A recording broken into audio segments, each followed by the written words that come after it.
On a gray June morning in 1948, Harry S. Truman sat in the Oval Office studying a map of Europe that looked far more fragile than the victory charts Americans remembered from just 3 years earlier. The war was over, but peace was not. A heavy black line cut across Germany, marking the division between democratic West and communist East.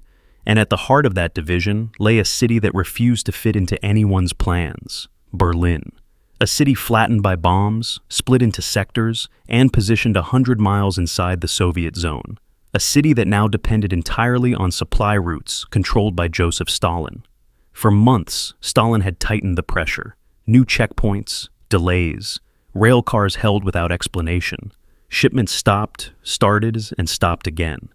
It was subtle at first, a quiet test of how far he could push the Western powers. But in late June, the test became a crisis.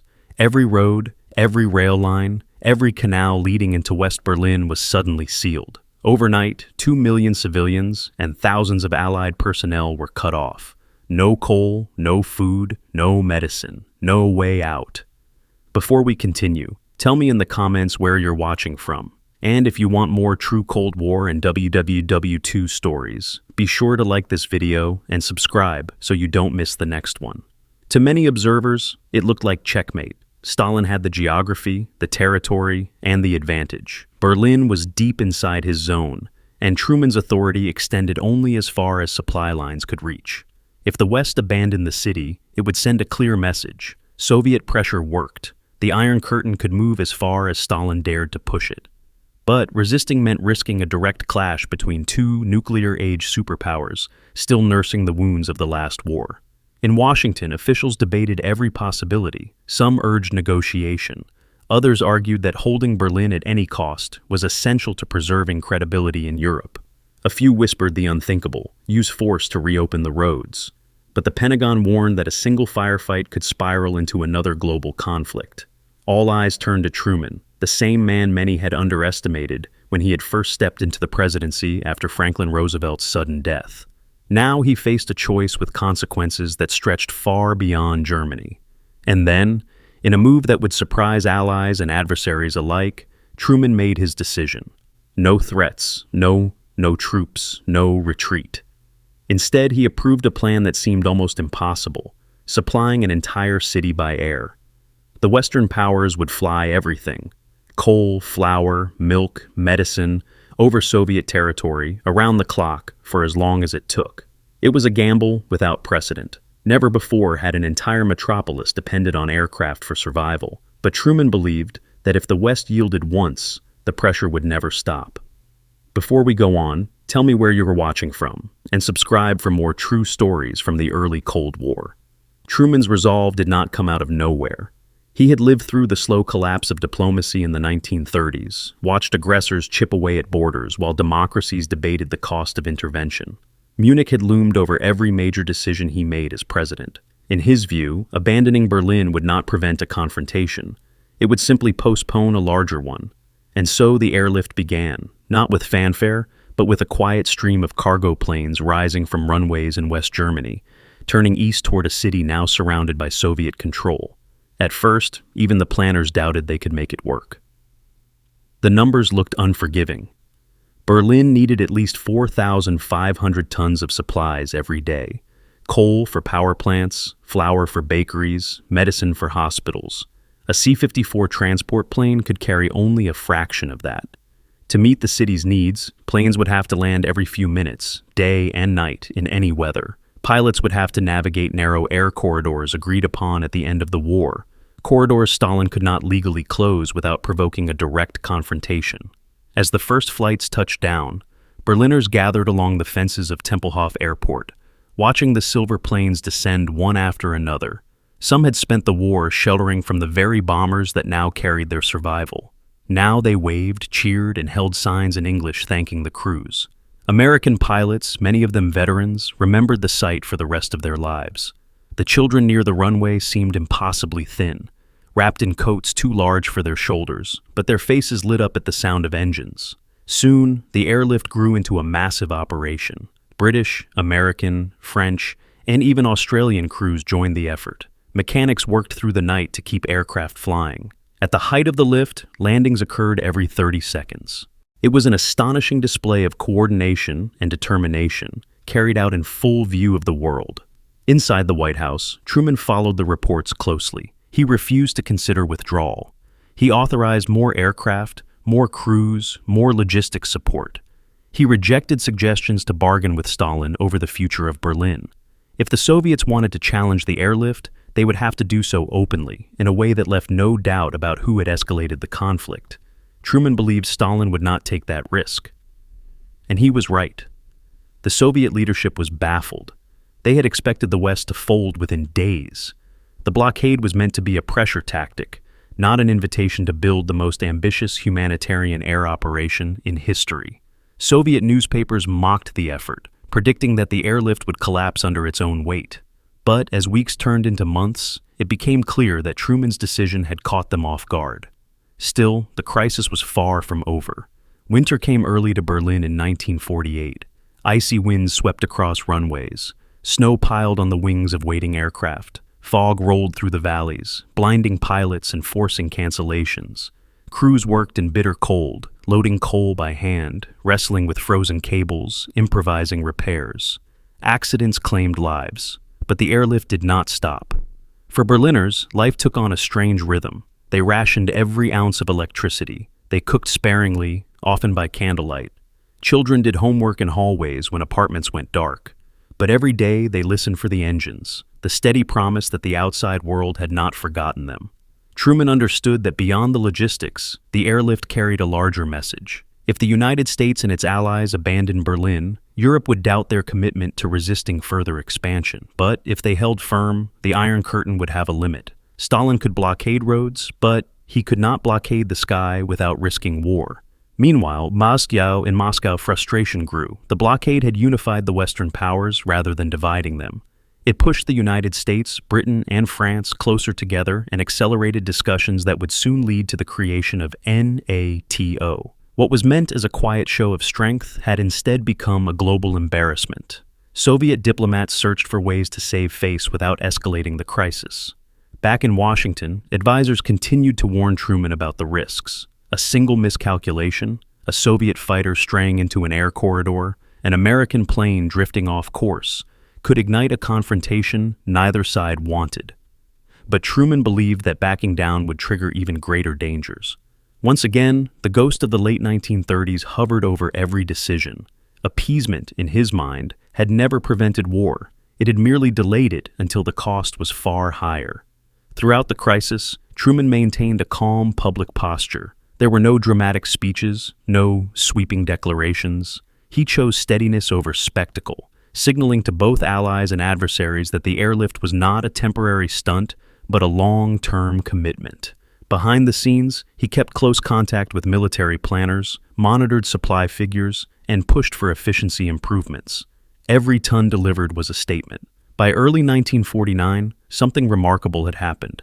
The airlift was working not just adequately, but impressively. Crews had refined their procedures, improved loading times, and streamlined flight paths. The operation surpassed the daily tonnage required to sustain the city. Far from collapsing, West Berlin was surviving, and even showing signs of resilience. In Moscow, Stalin faced an uncomfortable truth. The blockade had failed to force negotiations on his terms. It had not pushed the West out of Berlin. It had not turned the city against the Allies. Instead, it had hardened alliances and demonstrated that Truman was far more determined than Soviet intelligence had assumed. In a system where appearance mattered almost as much as power, the blockade had become a costly mistake. As pressure mounted on the Soviet side, diplomats opened back-channel discussions. Slowly, quietly, the possibility of lifting the blockade was raised. Stalin no longer demanded concessions in exchange for reopening the routes. He needed a way out, and the West had no reason to bargain. By May 1949, after nearly a year of high tension, the announcement came. The Soviet Union would lift the blockade. Roads, rails, and canals would open once again. The airlift had outlasted the attempt to isolate Berlin. Across the world, newspapers celebrated the news. Berliners cheered as the first trains rolled into the city. Truman remained characteristically reserved. He praised the crews, thanked America's allies, and emphasized that the victory belonged to those who had endured the cold, the dark, and the months of uncertainty. But he knew the deeper meaning of the moment.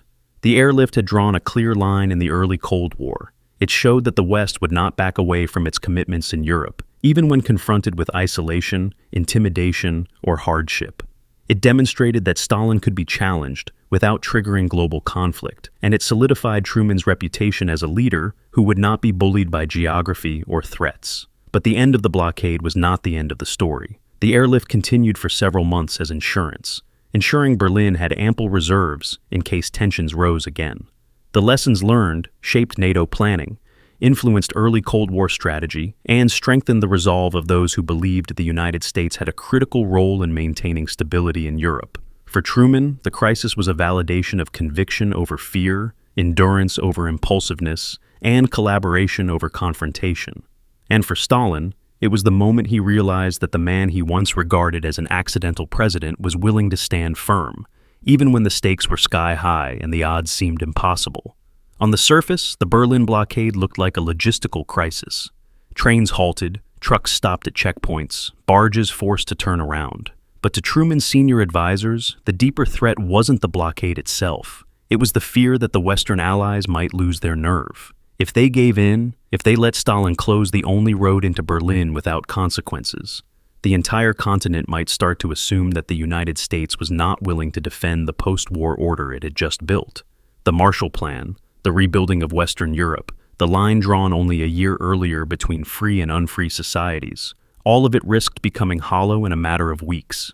Inside the White House, the mood was tense but not panicked. Truman wasn't a man who reacted dramatically or raised his voice. He read the briefing papers, listened to the generals, and then quietly asked a question almost no one expected. If we must, can we bring in supplies by air? The room went silent. On paper, yes. The United States and Britain had landing rights at 2 airfields in West Berlin, Tempelhof, inside the American sector, and Gatow, in the British zone. But the numbers were brutal. Berlin wasn't a village. It was a ruined but sprawling metropolis with more than 2 million people who needed to eat, stay warm, and keep hospitals and factories running. In peacetime, the city required more than 4,500 tons of supplies every single day. Coal alone consumed thousands of tons. And those airfields, the runways were short, the infrastructure limited, and the weather in Central Europe notoriously unpredictable. It seemed impossible. And yet Truman kept asking questions, patient and deliberate. Could C-54 Skymasters handle the loads? How fast could pilots turn around flights? What would happen in winter? Could the British add Dakotas? Could the French clear more space in their sector? The Pentagon's projections came back grim but not hopeless.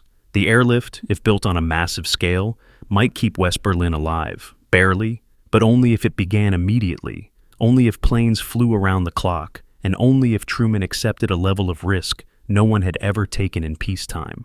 If even one American transport was shot down by Soviet fighters, if even one accident led Moscow to claim sabotage, the entire operation could spiral into open conflict. But when Truman spoke, he did not talk about risk. He talked about Berlin. "We stay," he said simply. No dramatics, no flourish, just the same moral clarity that had pushed him through moments like Potsdam, the Marshall Plan, and the recognition of Israel. In Truman's view, the United States had made a commitment to a free Berlin, and that commitment did not vanish because someone had closed a gate. The first American transport lifted off only days later. In the early months, the airlift was chaotic. Engines iced up. Pilots flew in thunderstorms that shook the aircraft like tin toys. Parked planes were unloaded by hand because Berlin had no automated equipment left. The runways constantly risked collapsing under the weight of so many cargo flights. But slowly, carefully, the operation scaled. The British extended Gatow. The Americans lengthened Tempelhof. German civilians volunteered to unload supplies in freezing rain and summer heat. Engineers worked night after night on new navigation procedures that allowed planes to land at 90-second intervals. This was not a symbolic gesture. It was an industrial miracle. On one extraordinary day in April 1949, the combined British and American operation delivered more cargo than Berlin had ever received by land or water before the blockade began. Stalin watched all of this from Moscow. His plan had been simple. Squeeze Berlin until it surrendered quietly, until its people turned on the West, until the Americans and British decided that maintaining an outpost deep inside the Soviet zone wasn't worth the cost. He had not expected Truman's response to be so calm, so stubborn, or so relentless. In the fall of 1948, the Kremlin began quietly probing the airlift for weaknesses. Soviet fighters buzzed the transport corridors, flying dangerously close to Allied aircraft. Weather balloons were released directly into flight paths, forcing last-second evasions. Propaganda broadcasts accused Truman of starving Berliners. Through all of this, Truman held firm. He refused to authorize armed escorts or provocative maneuvers. The rule was simple: keep flying, avoid incidents, and treat every Soviet provocation as a test, not a trigger. In private, he expressed frustration, but in public he projected calm confidence, insisting that the United States would not abandon the people of Berlin under any circumstances. Behind the scenes, Truman understood something that Stalin seemed to ignore. For all of the Soviet Union's military strength, it was fighting a battle of legitimacy. If the United States could keep Berlin alive without firing a shot, if the world saw food, fuel, and medicine streaming through the clouds while Stalin kept roads closed, the moral verdict would be unmistakable. By early 1949, that verdict was spreading across Europe. Newspapers printed charts comparing the tons delivered each day with the city's needs.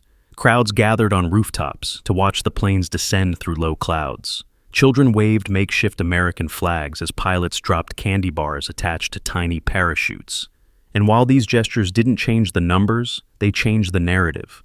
West Berlin was not an outpost waiting to fall. It was a city refusing to submit, and Truman had become the unexpected guardian of that refusal. But as the airlift succeeded, new challenges emerged. Coal consumption skyrocketed in winter.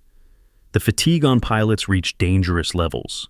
Soviet officials began hinting that they might consider reopening negotiations, but only if the West abandoned its plan to create a single West German state with a unified currency. This was the real heart of the crisis. The blockade wasn't just about Berlin, it was about the future of Germany. After World War II, the country had been divided into zones, but its political future remained uncertain.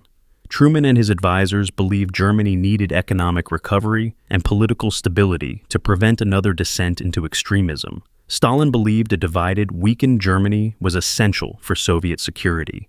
The introduction of the Deutschmark in the Western zones threatened that balance.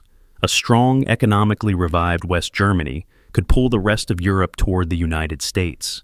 The blockade was Stalin's attempt to reverse that momentum. But the airlift was working. The Western Allies weren't backing down, and the economic reforms in the Western zones were taking root.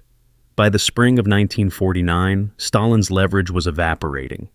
At a late-night meeting in Moscow, Soviet officials quietly told American and British diplomats that they were prepared to end the blockade. The breakthrough was understated, almost anticlimactic. No dramatic handshake, no treaty drafted on the spot, just a quiet admission that the strategy had failed. Truman waited for the official confirmation, then approved a short statement for the press. "We welcome any step toward restoring normal access to Berlin. No victory lap, no boasting, no speeches claiming triumph. That restraint was deliberate." Truman knew the Cold War was not a contest that could be won with a single gesture. Today's victory might become tomorrow's escalation. Today's crisis might shape next year's alignment of allies and rivals. He wanted to make sure the end of the blockade did not feel like humiliation in Moscow. For all the tension, Truman had no desire to corner Stalin. He only wanted to show that the United States would not be pushed off the map. On May 12, 1949, Soviet roadblocks were lifted. Trains rolled again. Buses crossed checkpoints for the first time in nearly a year. Barges drifted down the Havel River. Crowds celebrated in Berlin, cheering as the first trucks arrived. But the airlift did not stop. For 4 more months, Truman kept the operation running at full capacity.